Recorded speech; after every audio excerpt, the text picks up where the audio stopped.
So, the AI and New Digital Frontiers theme will explore how research libraries can lead and support the use of AI. Please look out for future sessions that we'll be holding over the next few months. And today we welcome Professor Paul Gooding. He's a Professor of Library Studies and Digital Scholarship at the University of Glasgow. Paul will explore the impact and adoption of AI in libraries through the lens of time, specifically how the principles of fast and slow design might allow us to spend productive time with AI. And I know we've all been feeling the pressure of hearing it in the press and everywhere. AI, artificial intelligence, is in a hype phase currently, and libraries are not immune to the effects of this. This talk will explore the hype cycle for technologies and how libraries have dealt with the excitement around digital technologies in the past to better understand our current technological moment. Huge thanks to Paul for joining us today, and it's my pleasure to hand over to him. Well, yeah, it's an absolute pleasure to be with everyone today. Thanks to William for inviting me to speak, and also to Christina, Claire, and Melanie for facilitating today's session and for the introduction. So just to set expectations, William initially asked me today to sort of do a version of a talk that I actually did earlier this year at the CILIP Scotland Annual Conference. And it's a lightly adapted version, I think it's fair to say. So apologies in advance as well. This is more of, I guess, a high-level researcher-led talk than an applied practitioner one.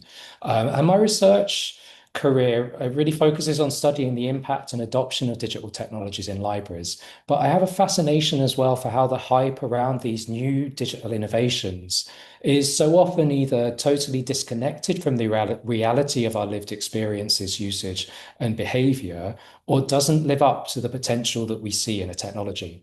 And so it's some of these points that I'm hoping to explore today. So I'm going to look a little bit at some of my recent and past research in order to look at how the library sector might respond to the broader suite of AI tools in a way that cuts through some of the hype that I think we're all experiencing and feeling the pressure of at the moment.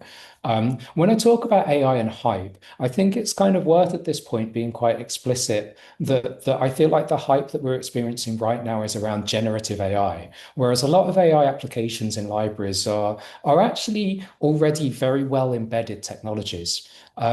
Part of the impetus for me is that after several years of teaching AI-related tools in class with any pushback, it struck me recently that the explosion of generative AI into the public consciousness has had an impact in the classroom as well as in the profession. I've had, for instance, in recent years, students refusing to participate in labs where AI tools are being used. And these are often not generative AI tools, but they are having an influence on how students and practitioners respond, both in terms of the feeling a desire, a need, or a pressure to adopt AI tools, but also that negative response, the desire to refuse to use AI. And I kind of want to explore that today a little bit and perhaps suggest a way forward where we can, as I said in the talk, think in a more slow, reflective manner about the sort of the genuine impacts rather than make responses to the hype. So that's kind of what I'm going to be talking about today. But by way of introduction, because it's nice to embarrass myself at the start, my PhD students kind of learned two things about me. One is that I love coming up with a slightly tenuous metaphor. And the other is that I love running and I love boring on about it. So this is a photo of me running the Chelmsford Half Marathon, which is my hometown marathon, which I ran this March. And I took up running to get out of the house during my PhD. Post-COVID was the same thing. I needed to get out of the house and meet some people. I lived in Glasgow, new city, and I wanted to join a running club to meet some people. But then I kind of got obsessed with trying to get faster. And this is where the tenuous metaphor comes in. I absolutely love that feeling of running fast. I got in trouble at the weekend because I did a race and I told my partner that I love overtaking people. But the tenuous metaphor, where I kind of bring it back to AI, is when you're trying to improve your times at running, it's kind of tempting to have this feeling that you should run fast all the time. But it's actually not realistic to do that. You're going to get burned out. You're probably going to injure yourself, and then you're going to fail to achieve your goals. Most elite distance runners are actually doing really large mileage at a pace that's not challenging to them at all. And only 20 to 30% of the time are they actually going fast. So to run fast, to really stretch yourself beyond your comfort zone, you need to put in hours running slowly and building a really strong base to build on. As a result, slowness isn't actually a flaw, but it is a productive state when you think of it in these terms. So I'm going to argue today that libraries would sort of similarly benefit from spending a productive time with AI. And in the past year, my projects have led me to think about this in terms of this metaphor of fast and slow technology. So I'm going to unpack that a little bit in the talk as we go. What does it mean for AI itself to be fast or slow? How might we understand the library sector's adoption and exploration of AI in terms of fastness and slowness? And what does it mean for us to embrace slowness as a methodology, as something purposeful that might actually enhance our practice? So, in his blog post on slow AI, Jeremy Huggett, who's an archaeologist, kind of gets to the heart of this. And he notes the importance of, quote, considering not only the figure, but what appears to be obvious to us, what jumps out at us, but also the ground, the perceptual and implicit impacts of a technology which tend to be overlooked. So I'm going to argue here today that taking time to consider and work with AI is a necessary part of uncovering the ground that it sits upon and helping us as a sector to better implement it in ways that align with our needs, with our community's needs. Um, so I think it's always useful to start with that kind of what we're actually talking about when we talk about AI, because it's such a loaded term when we think about how it's presented in the news, in the media, and to the public consciousness. But actually, I quite like taking us back to a relatively unglamorous, quite a banal definition, which is that artificial intelligence in its broadest sense means machines that perform tasks requiring human intelligence, especially when the machines learn from data how to do these tasks. Resultantly, if we kind of ground it in something a bit more simple than sort of thinking about the potential of artificial general intelligence or major shifts, if we ground it in that sort of more modest definition of technology, we can see AI actually encompasses quite a wide range of interrelated and overlapping technologies, things like machine learning, deep learning, natural language processing, expert systems, robotics, and computer vision. And it's also worth mentioning that while many of these are being explored in libraries right now, most of these topics can actually be traced in the library science literature back to the 1970s, where individuals such as Linda C. Smith established AI as a research area in information science. So although there are always new technologies and new things coming along that grab our attention, actually, as a profession, we're looking at a nearly 60-year timeline, a 50 to 55-year timeline of dealing with artificial intelligence, both practically and conceptually. And this is one of the reasons that actually AI is already embedded in a lot of things that we do. Um, so I've drawn here on what I've got a non-exhaustive list, which is inspired by Ryan Cordell and Andrew Cox, who've both worked in this area. And it's worth noting that this was pre that massive amount of attention to generative AI. And they broke down many of the kinds of tasks that we put AI to use in libraries. So these include things like crowdsourcing, involving communities in annotating collections to help us create training data for machine learning tools, things like clustering and classification, so identifying connections between large-scale collections and things like metadata. Some of the most common applications have been in metadata and text classification, but also computer vision is becoming increasingly advanced to allow us to do tasks where machines can imitate human vision to understand and classify images and videos. As well as classification, this might be used to cluster like images together or identify knowledge classes such as genre in a particular set of books.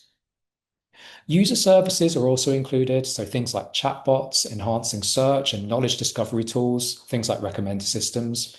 With the advance of LLMs, large language models, and retrieval augmented generation, research assistants are also becoming more common and helping to search and summarize search results for people.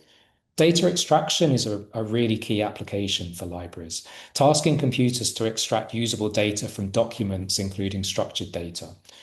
This also includes metadata extraction and recognition.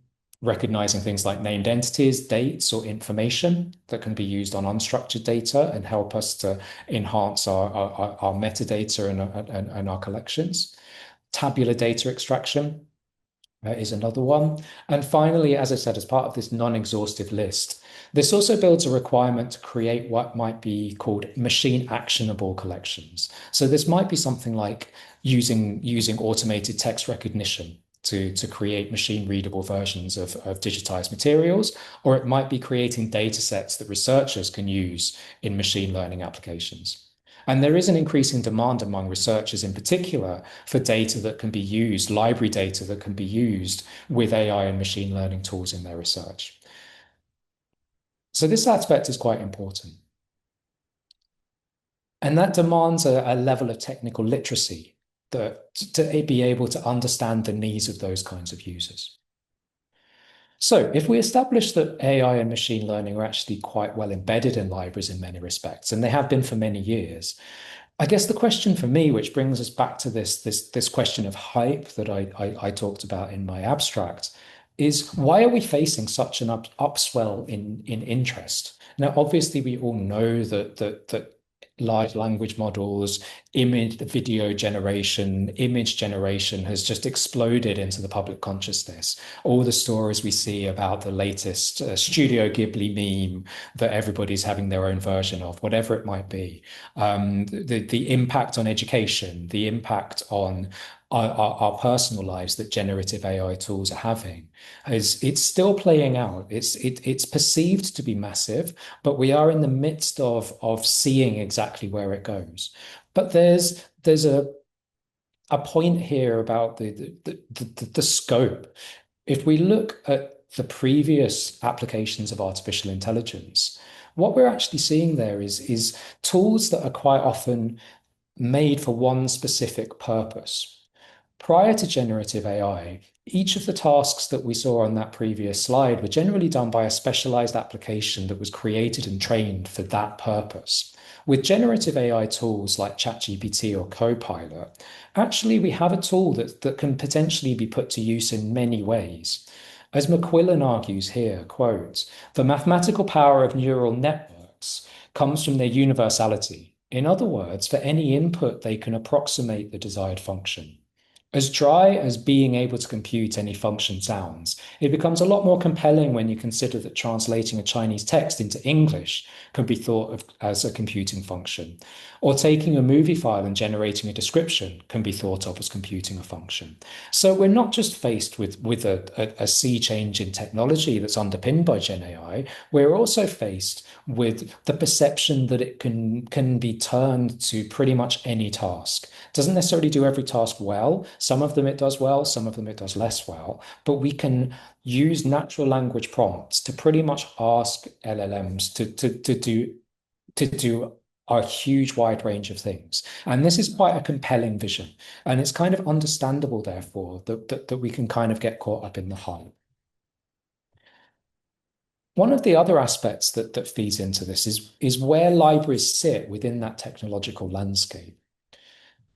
In the past few decades, as Karen Coyle argued in a presentation actually on the development of the library catalogue, she notes that if we look at the timeline of information technology over the 20th century and into the 21st, we see library technology falling behind the general technology evolution.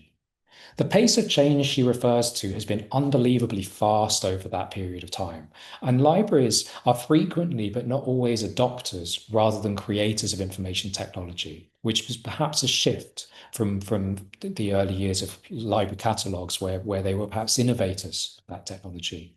And right now, generative AI, those AI tools that use neural networks and deep learning techniques to mimic human language understanding and use, is the latest area where major change seems to be happening. So I posed that kind of there's that question on the previous slide of why are libraries kind of behind that technological curve? And I think it's really important that when it comes to generative AI, there are kind of billions of reasons. And though that, billions of dollars worth of reasons why technological evolution is happening outside the library sector. OpenAI, who've obviously risen to prominence in the past few years due to the development of ChatGPT, among other things, recently in April this year undertook a $40 billion funding round to fund development towards so-called artificial general intelligence. By contrast, the National Libraries of the UK have a combined budget of approximately £200 million a year. So if we just look at the flow of capital, it shows that generative AI is dominated by corporations with resources that far outstrip ours. As Meredith Whittaker, argued in 2021, modern AI is fundamentally dependent on corporate resources and business practices, and our increasing reliance on such AI cedes inordinate power over our lives and institutions to a handful of tech firms. So this is the climate that we're operating in when we think about AI as a big picture. And the hype cycle is kind of mapped by Gartner. Many of you will be familiar with this, the Gartner hype cycle. Their 2024 hype cycle for generative AI basically maps a series of artificial intelligence tools onto where we are in terms of the expectations and hype around them. Starting off with the innovation trigger, which is when an innovation happens, through the peak of inflated expectations, where people are kind of making the most inflated claims about what's going to happen, through to the trough of disillusionment, which is where we start getting to the point where people are a bit more making negative claims and kind of saying, actually, it's not living up to the potential, until we gradually reach that point where tools become productive and expectations actually match the reality of the tools. When it comes to generative AI, we can see from that they're at the very early stages primarily, either in that innovation trigger section or in the peak of inflated expectations.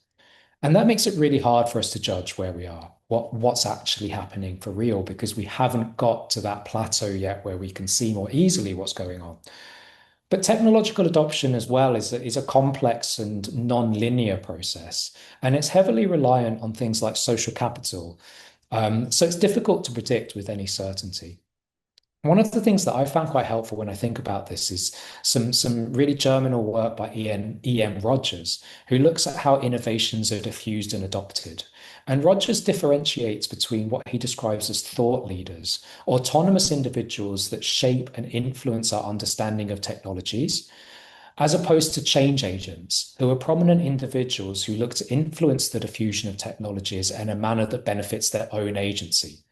And when it comes to generative AI, part of the problem with the hype we face is that change agents looking to influence to their own or their own organization's benefit are kind of 10 a penny. And they all have products to sell us. They all have grand stories of human level intelligence, social change, vocational disruption, and cognitive obsolescence. What I mean by that is they're telling us we must adopt something at pace or risk being left behind by technological change. And this impacts, I think, on the general perception of library collections. In some respects, they begin to seem somewhat irrelevant. If Elon Musk's claims were actually true that Gen AI companies have succeeded where, like, the alien brains in Futurama failed to gather the cumulative sum of human knowledge, then that starts calling into question what we're offering differently. I think, however, we have to bear in mind, as I said previously, that these statements are being made in the context of trying to sell us a vision of what AI does. And the veracity of that statement kind of gets called into question, that idea that AI has ingested some of human knowledge.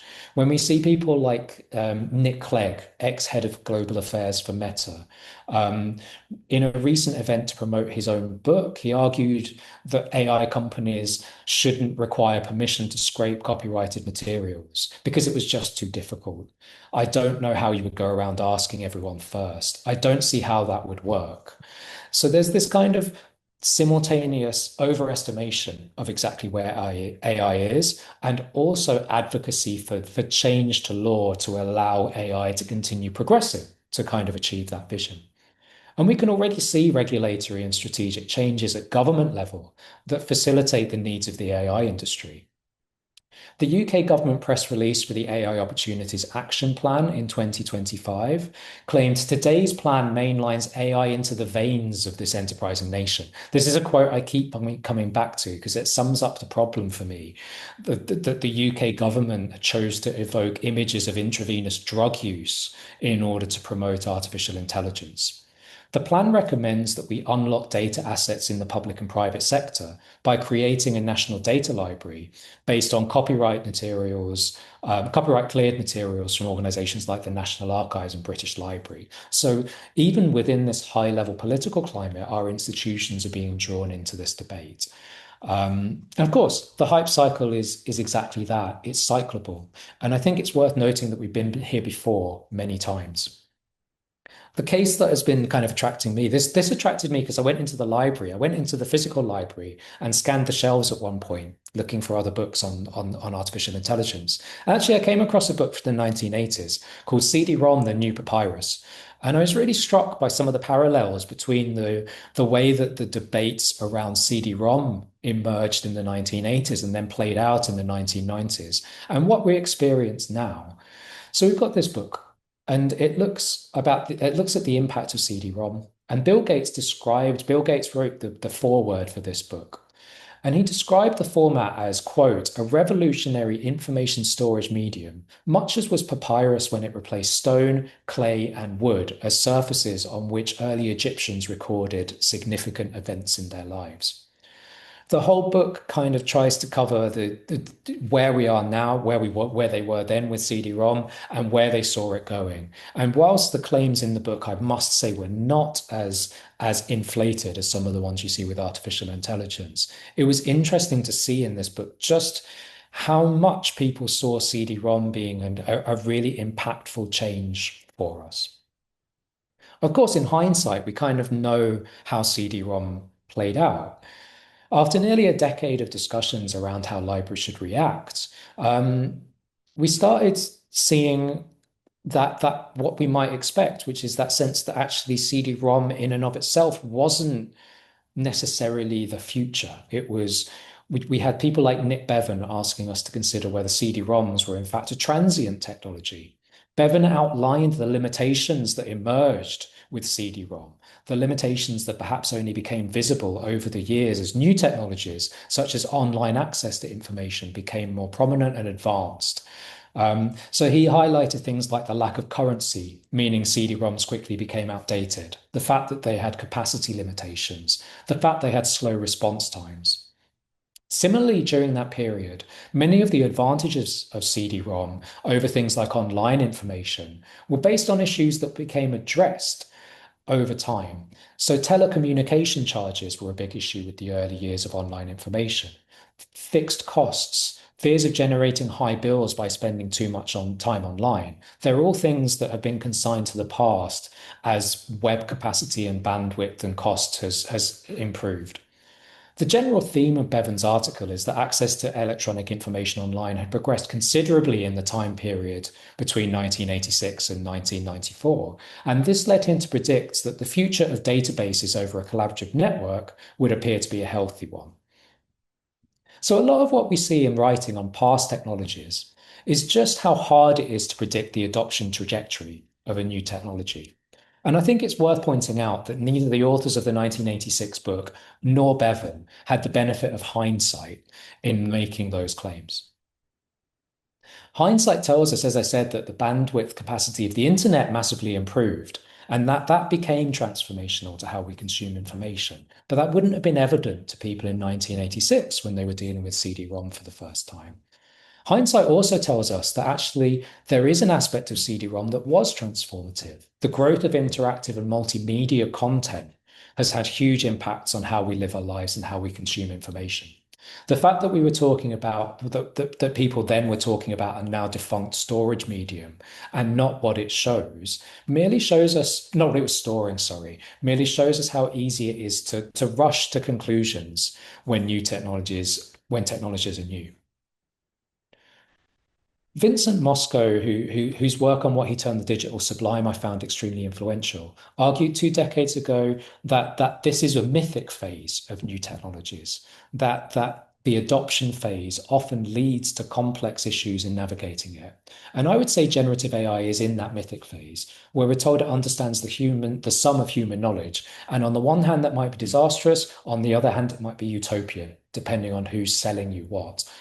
Moscow notes the potential harm of this. He says, myths matter in part because they sometimes strive for their realization, whatever the cost. Some would argue we're giving in to false promises about the new computer technologies. And so we don't actually know what the false promises are, as we saw with the previous technologies. So what can we do? As I posed on this slide, we can slow down a little and we can reflect. And that's what I'd like to do now by sort of going through some of my prior research. I'd like to pivot towards the human and not the technology.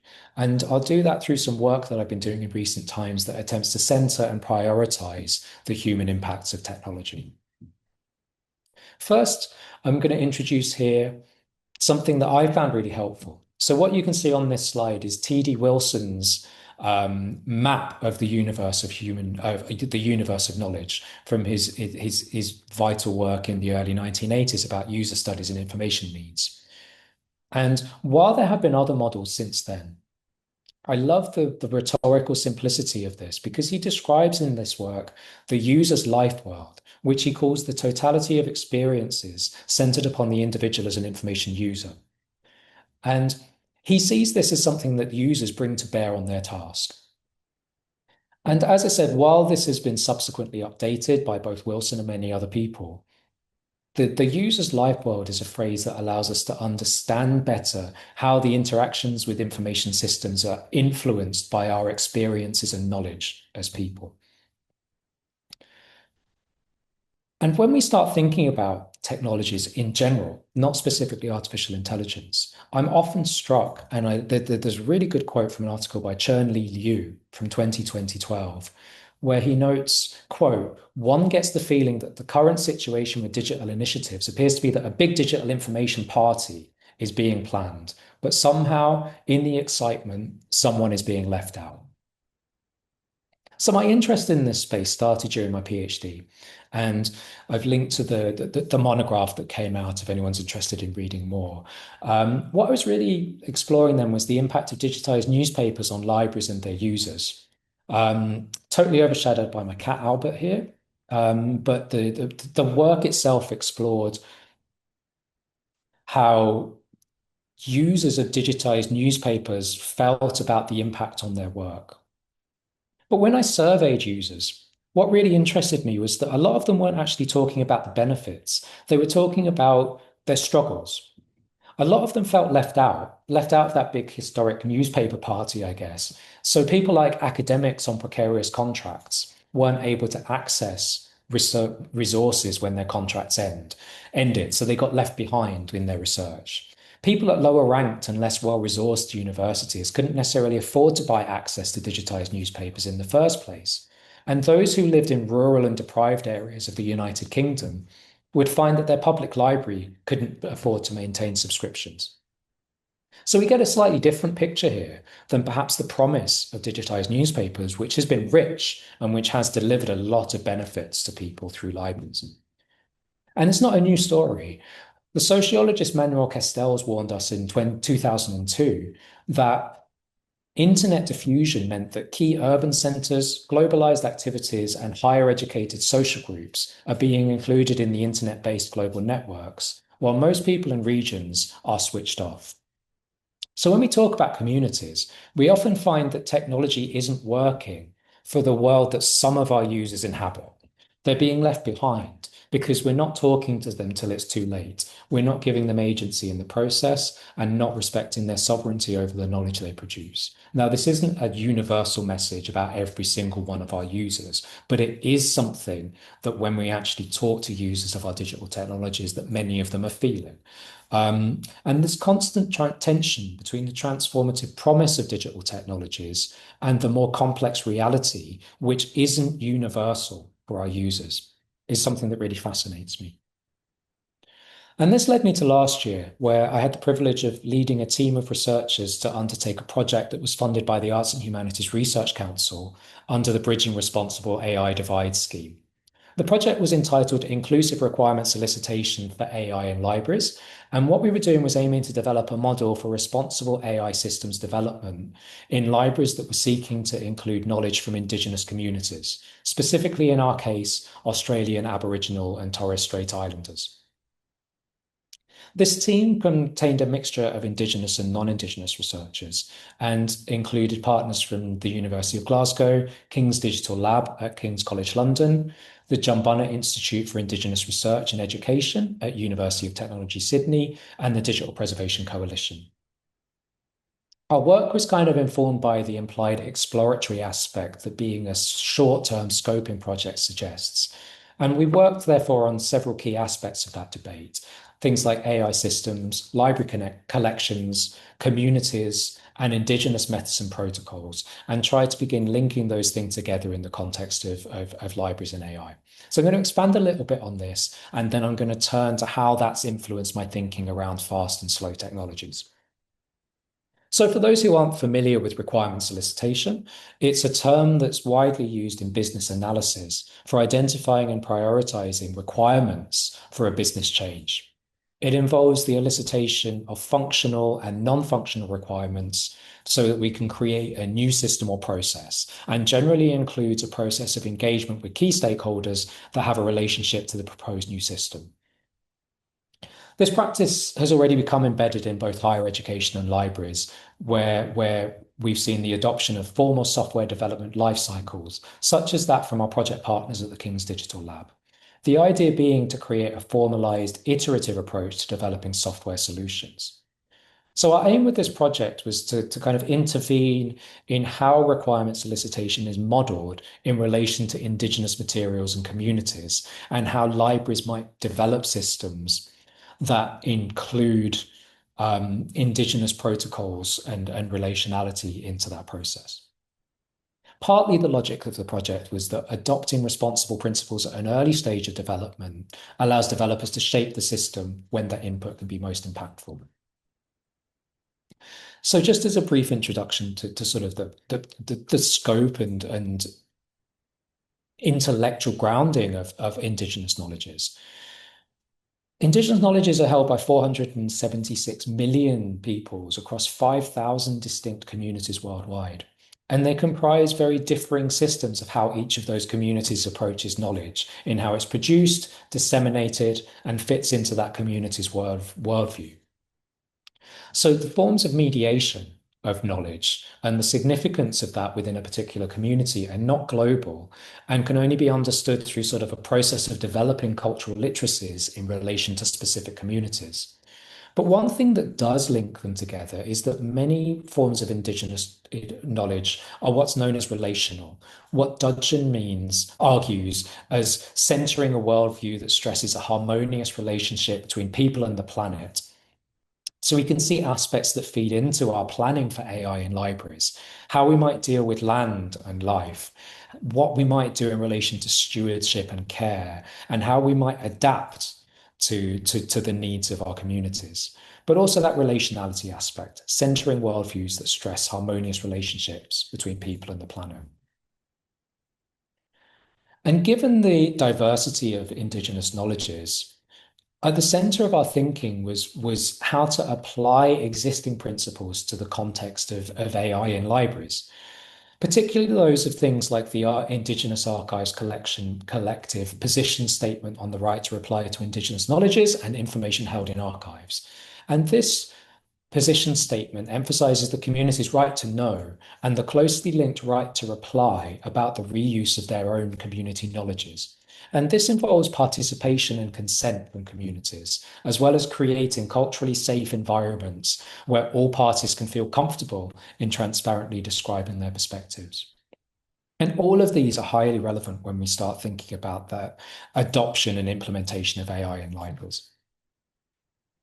So we went about exploring this in more depth by holding 3 workshops. The first was at the National Library of Australia in Canberra, where we immersed attendees in a relational framework, introducing them to Indigenous data governance principles and attempting to map out key decision-making points for Indigenous community input into AI processes. Workshops 2 and 3 built on this via what we called an action research approach, but in practice actually meant utilizing AI technologies and exposing them to our attendees for reflection and discussion. So we developed a large language model dashboard, which was hosted locally on King's Digital Lab servers, and we applied it to a specific data set of school records, which held descriptions of the treatment of Indigenous pupils in Western Australia. At workshop 2, we explored that LLM with people. And at workshop 3, we introduced an experimental retrieval augmented generation system. And what that effectively did was allow people to ask natural language questions directly of the data. And then the RAG, as it's called, would retrieve that data and provide natural language responses. So we use this to critically explore potential applications of AI, identifying things like risk, development needs, and opportunities. Um, I've just noted the time, so I'm going to skip on a little bit because I want to get to the fast and slow bit, which is the real sort of argument that I want to reach. The big thing that stood out for me was one of the workshops at Attendee One, and it's influenced this presentation, it's influenced much of my thinking on this. When we were discussing all of this, he said, just chill. Like his perspective was that we need to calm down, cut through the hype, and actually approach this in a much more considered way than perhaps we see in the general social response to artificial intelligence. And at that workshop, we had wide-ranging conversations. And I think it's worth alluding to, because I've alluded to this previously about sort of the hype, is that actually there was concern expressed about AI, but there was also a really clear sense of potential and excitement. The excitement, though, was for defined tasks that would provide benefit to both libraries and communities they serve, not necessarily for the hype that was being promised. They wanted AI to support community priorities within library and archival collections, and to support particularly First Nations staff in doing work that would benefit both libraries and Indigenous communities. Discussion was also discussion took place as well around how to realize those opportunities. A key word here was experimentation, and this really relates for me to this concept of slow AI. There was a desire and willingness to experiment with AI training models, to see their outputs and understand their utility. But a lot of our attendees didn't want to see this being done with, say, open AI tools. They wanted it to be done with private, encapsulated, and controlled AI that was with servers in the ownership of either a specific community or a trusted library. And all of these things are really important to us when we start thinking about what slow AI might actually look like, which I'll get to soon. We also had a sense from workshops 2 and 3 that that there was a need to slow down as well. When we were looking at the LLM and RAG implementations that we'd created, the first thing we found is that participants felt they needed more time and greater contextualization to make sense of what they were seeing. They noted that there were problems with things like mapping, but given the balance of people we had in the room, we didn't necessarily have experts on those regions in the room. And so they found that while there were problems such as geocoding being inaccurate, those individuals didn't have the knowledge to comment on what might be a better approach. So there was a lack of situated knowledge of the right people in the room, and that was a barrier to accurately interpreting outputs. Time was also a concern. Participants felt they didn't have enough time to fully experiment with and reflect upon systems. And this affected their confidence in making judgments about the systems themselves, and also in agreeing which aspects of each system were most important to take forward and work on. So I'm going to broaden out the conversation here. While I think a lot of this is quite transferable, I also want to be careful about the risks of transposing Indigenous modes of thinking into other environments. But there are several points there that emerge for me around time, around context, and this concept that time spent with technology, when we start looking at this desire for experimentation, this desire for greater understanding and contextualization of technology, time spent doing that becomes productive because it helps us to understand how the technology operates. And it also builds comfort so that individuals are better able to assert their own views within any decision-making process. AI, like any other tool, kind of requires understanding in order for us to make the best decisions about its adoption. And this is where I'll move on to slow artificial intelligence, just to begin wrapping up. And I was inspired by these comments, this idea of just chill, this idea of experimenting, taking a step back and reflecting. And ever since these workshops last year, I've been reading an increasing amount around slow technology and slow AI. And I think it's a really helpful lens for us to view artificial intelligence development in libraries. Slow AI has echoes of slow technology design, and this was a movement instigated by Halness and Redstrom. And they wrote that as the use of a certain kind of object changes, there's often a need to reconsider the principles behind its design. Slow technology is a design agenda for creating technologies that actually afford moments of mental reflection, not efficiency and performance. Not that efficiency itself is bad. So I'll just dwell on that point because I think it's really relevant to libraries. Harness and Redstrom kind of argue that the main purpose of information technology is to make people more efficient at carrying out certain tasks. And this is, and a quote from them, a highly reasonable agenda. So for them, fast technology, as they envisage it, is efficient in functionality with respect to a well-designed and defined task, and therefore minimizes the time spent with the technology by making the user more efficient and making it easy and fast to use. Slow AI, though, is about designing systems that actually encourage us to productively spend time with them and encourage our communities to take time, think, reflect, and define the direction of travel. So what I'm arguing here is that slow contrasts with fast in this design space, not because designing to save time or be efficient is bad, and not as a call for inaction, but because as a critically engaged profession, it's essential that we spend that deep time understanding the technologies we seek to adopt. And just to sort of wrap up, and just in the last couple of minutes, there are fundamental and unanswered questions as well about not just the value of AI, but concepts that are really relevant to our sector that we do need to work through. I've deliberately tried with this talk not to really get into some of those arguments around generative AI. But one thing I do want to draw attention to here is the risk of technologies that are not designed for truth. So there's a fundamental question here, which is that what does it mean for libraries as trusted repositories of information and knowledge to adopt technologies for which truth isn't actually a designed feature? I've got the quote here. I love this article. If anyone's interested in this topic, I think it's worth having a read of by Hicks, Humphreys, and Slater. Called ChatGPT is bullshit.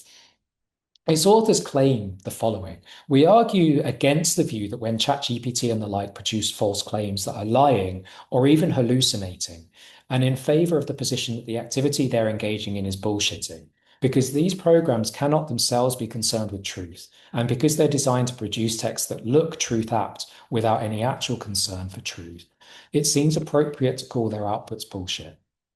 I think that's really important. I think cutting through that hype and understanding that while we might not want, some of us might not want to be as strident as they are in that article, that actually, when we think about generative AI, because it is, as I said at the very start, a technology that's been designed to be able to compute any function, there are some functions it's just not designed to do well.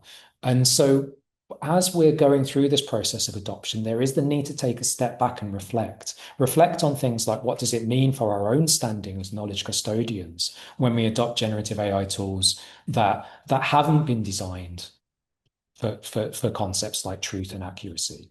It's not necessarily a flaw. They never set out to be designed that way, but some of the rhetoric around them might allow us to believe that they were. And I don't necessarily have the answer to these questions. I guess my feeling is that each interaction with AI in libraries is going to be a compromise between different ways of seeing the world. And there are going to be a lot of those compromises. But we do need to be aware that the tools that we might be looking to adopt haven't necessarily been designed in ways that align with our major sectoral mission and concerns.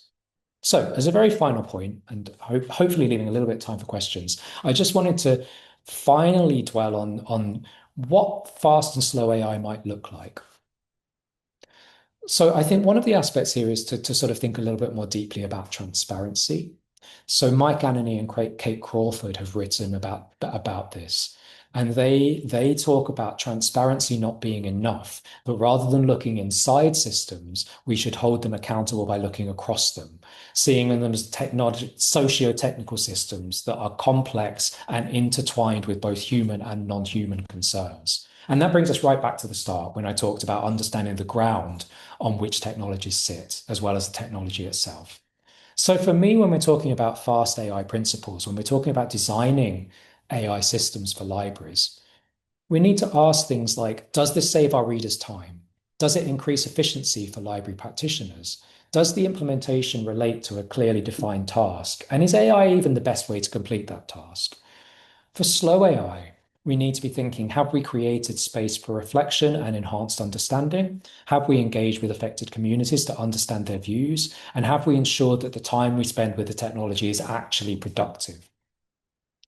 And for both, we'll be left with those fundamental questions that I haven't picked on so much today, but are foundational to how we respond to AI. Is what we're doing ethical? Is it responsible? Are we enacting harm in our actions? And can that harm be undone?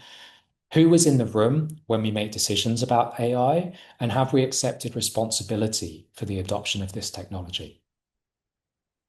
Right. So that's everything. And just to say, um, very finally, as the example of CD-ROM shows, the future of AI in libraries is kind of speculative. We're the people in the position of that 1986 book. We're the ones who are trying to work out what the impact of this technology is. Our challenge right now as a sector is therefore to engage with new technologies in a way that sees us through this period of uncertainty, and to do so in a way that works for people that create AI tools, manage them, and use them. And we all have agency in this process of technological diffusion. And perhaps the most powerful thing we can do to assert that agency is occasionally to just chill. Okay, I'll stop sharing my slides there, but thank you all for listening, and I look forward to seeing your questions. Thank you, Paul. I think that's a lovely way to end a talk, that we should all just chill and have some questions while we do that. And you took me back to thinking of that Encarta CD-ROM and how revolutionary I found that when it came through. Yeah. We have a question from Anna. Do you think we are in an AI bubble just now, which may go the way of the dot-com bubble previously? I'm going to avoid making too much of a prediction. Yeah, I'm not you've qualified. not got your crystal ball. No, I don't want anyone to make investment decisions based Yeah, on what I say. I think, I think that we're certainly in, I'll leave it to the hype aspect. I think yeah, we're in a bubble where the capabilities of current technologies are being hugely overhyped. You think of that level of investment that's gone into creating things like ChatGPT. So there's a deliberate sense of a creation of urgency by these companies to try and make us adopt them because they need to make it profitable. yeah, And I think what's going to happen, there's a really good phrase Vincent Mosco uses, which I always think of with these, like powerful banality. So he kind of talks about this idea that technologies don't necessarily always go away. Some do, some will be a bubble and some will disappear. But a lot of them just become part of our day-to-day life, and we stop being obsessed with them. And I think that's probably where I see things like generative AI going. We'll have this period of probably another few years of hype before we know exactly what their capabilities are. And I've just seen someone say Google Glasses. yeah. I Yeah. remember Well, getting some of those and walking yeah, around yeah. Edinburgh Or Library. like NFTs were the other Yeah, classic example that just disappeared. But I think more likely for me, I think there are real use cases that Gen AI is going to facilitate. One, I think, is that I think they could be quite transformative in the long term for library search. The ability to have really, really good natural language processing, natural language search is something I think could be really useful for libraries. So I don't think they'll go away entirely, but I do think that they'll sort of fade into that kind of powerful banality, and we'll find the useful use cases, and the hype around the less useful ones will fade.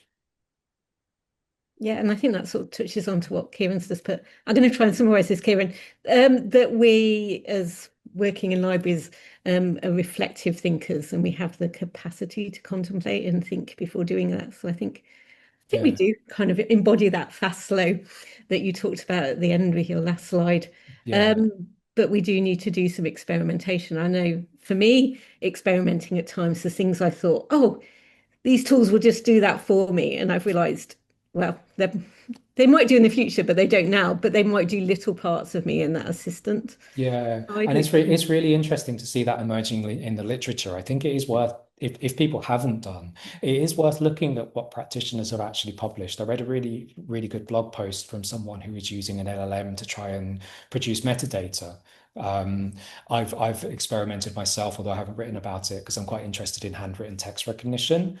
I tried to use Copilot to to to do recognition of a letter, to do a transcription of a letter, and it wasn't terrible, but it's not designed. It comes back to that computing a function. It can do it, but it's not designed to do it. And so I think the experimentation is where we find out both where the edges of what it can usefully do for us right now are, what it might usefully do for us in the future, but also, the ethics of that. And I think that the compute of all of this is one of the things, and why I kind of emphasize that, do we need to use AI anyway? That's, something we apply in a lot of domains, but a lot of the time we see things that are being done with AI that could just be done in other ways, that aren't going to need another data center to be built, that aren't going to have environmental impacts. And so those are the sort of issues that I think we need to wrestle with as well. and I think that's where it goes back to another term that you used about change agents and how Mm. can we be change agents in the sort of way that Kieran's talking about. And I know that they've been doing at Manchester, looking at how they can use these tools and where we can use that to sort of change what we're doing within libraries as well. Yeah.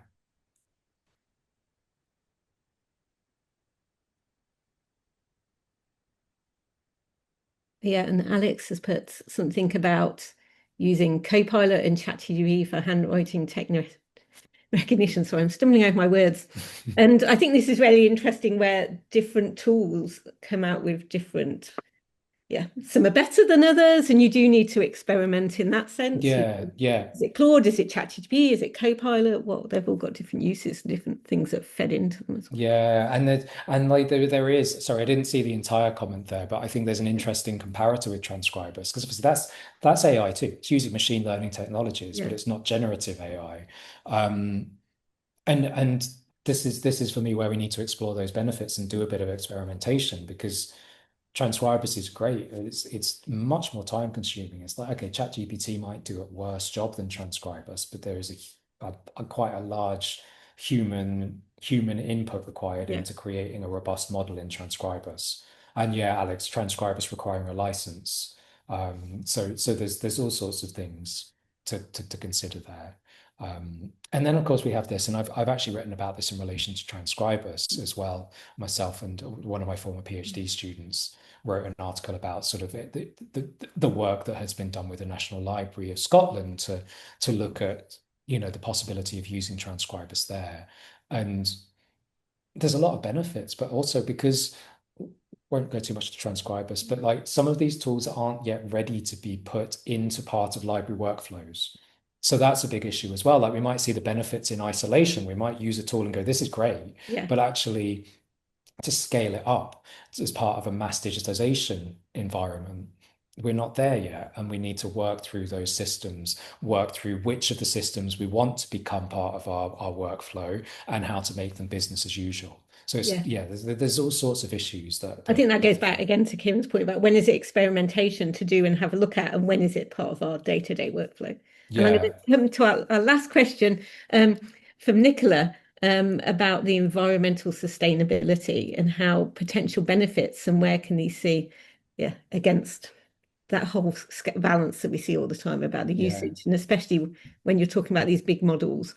Um, Yeah, yeah. I think for me that's one of the things that I was really pleased with the iReal project that I talked about, is that we used a local smaller scale LLM that was hosted on King's servers, that we weren't utilizing OpenAI, ChatGPT in that case, because there are issues with environmental impact. I'm actually going to recommend something there rather than me talk about it because I'm not the expert on the Yes. environmental side. Colleagues at the National Library of Scotland, which I attended recently, are currently doing training on climate action for libraries.